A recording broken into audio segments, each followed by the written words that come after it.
जय हिंद दोस्तों, वंदे मातरम। बात थोड़ी सी यकीन करने वाली नहीं है, लेकिन भारत ने अपने खासम खास दोस्त रशिया के पुतिन को धोखा दे दिया है। और धोखा भी कोई छोटा मोटा नहीं है, अच्छा खासा ही दिया है। वोटिंग से जुड़ा हुआ थोड़ा सा मुद्दा है।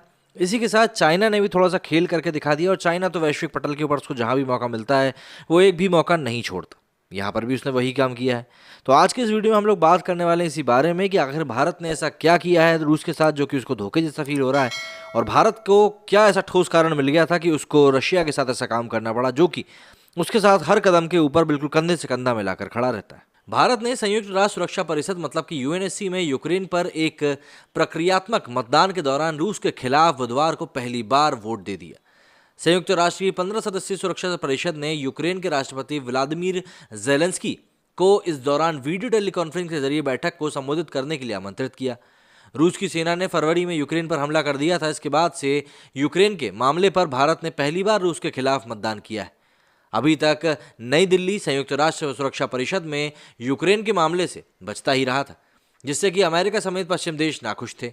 यूक्रेन पर हमले के बाद पश्चिमी देशों ने रूस पर कड़े आर्थिक और अन्य प्रतिबंध लगाए। भारत ने यूक्रेन के खिलाफ रूस के हमले की निंदा भी नहीं करी थी। नई दिल्ली ने रूस और यूक्रेन से कूटनीतिक एवं वार्ता के मार्ग से लौटने की कई बार अपील करी और दोनों देशों के बीच संघर्ष समाप्त करने के सभी कूटनीतिक प्रयासों में सहयोग भी व्यक्त किया। भारत 2 साल के लिए यूएनएससी का अस्थायी सदस्य है।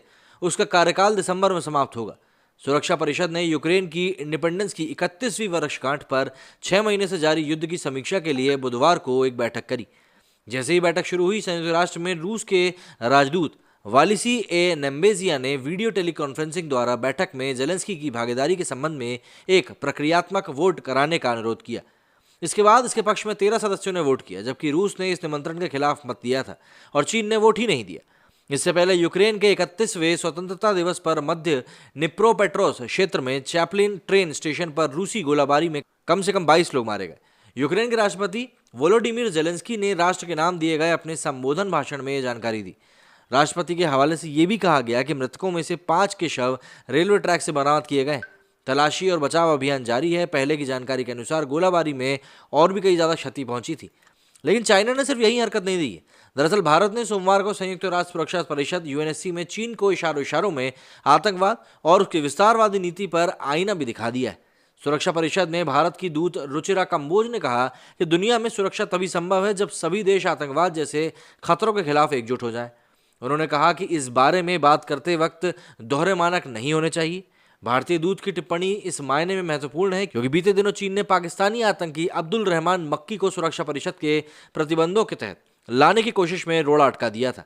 इसके अलावा उसने जैश ए मोहम्मद के आतंकी अब्दुल रऊफ जफर को ब्लैकलिस्ट करने के प्रस्ताव पर भी तकनीकी रोक लगाई थी। भारतीय दूत रुचिका कंबोज ने इसके खिलाफ विस्तारवादी नीति पर भी चीन की खिंचाई करी।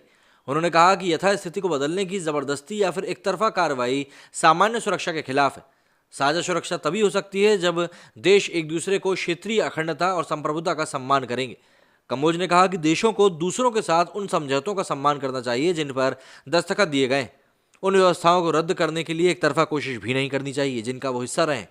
भारतीय दूत की टिप्पणी चीन की ओर से साल 2020 में जारी लद्दाख संकट के बारे में दिया गया है। बता दें कि चीन के सैनिकों ने 15 जून 2022 को भारतीय सेना के दल पर अटैक कर दिया था और उसके बाद काफी ज्यादा बड़ा विवाद हुआ था। रुचिरा कंबोज ने यह भी कहा कि संयुक्त राष्ट्र की स्थापना आने वाली पीढ़ियों को संयुक्त रूप से युद्ध से बचने के लिए एक महान उद्देश्य से करी गई थी। संयुक्त राष्ट्र पिछले 77 सालों से शांति बनाए रखने का काम करता रहा है और उसका श्रेय भी उसे मिला है।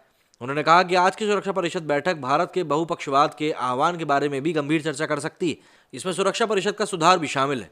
उन्होंने कहा कि हमारे पीएम ने कहा था कि प्रक्रियाओं में संयुक्त राष्ट्र के चरित्र में सुधार करना वक्त की जरूरत है। तो यहाँ पर रशिया को थोड़ा सा झटका जरूर महसूस हुआ होगा, लेकिन चाइना को उससे बुरा तमाचा फील हुआ होगा।